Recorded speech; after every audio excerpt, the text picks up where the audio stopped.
લગ્નમાં જવાનું હોય, બહાર ફરવા જવાનું હોય કે કોઈ ખાસ પ્રસંગ હોય અને એ જ સમયે ગળું બેસી જાય કે ઉધરસ શરૂ થઈ જાય તો શું કરવું? મિત્રો, ગળામાં ખરાશ, અવાજ બેસી જવો અને ઉધરસ જેવી સમસ્યા ઘણા લોકોને થાય છે.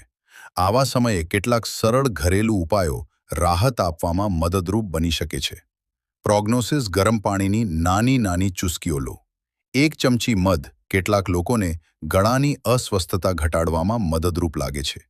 1 વર્ષથી નાના બાળકોને મધ ન આપવી. આદુ અને તુલસીવાળી ગરમ ચા ઘણા ઘરોમાં પરંપરાગત રીતે પીવામાં આવે છે. હૂંફાળા પાણીમાં મીઠું નાખીને કોગળા કરવાથી ગળાને આરામ મળી શકે છે. ખૂબ ઠંડા પીણા અને આઈસ્ક્રીમ થોડા દિવસ ટાળો. પૂરતો આરામ કરો અને અવાજને વધુ તાણ ન આપો. વરાળ લેવી પણ કેટલાક લોકોને રાહત આપી શકે છે. જો તાવ આવે, શ્વાસ લેવામાં તકલીફ થાય, ઉધરસ લાંબા સમય સુધી રહે અથવા લોહી આવે તો તરત ડૉક્ટરની સલાહ લો. કોમેન્ટમાં કહેજો, ગળું બેસી જાય ત્યારે તમે કયો ઘરેલું ઉપાય કરો છો?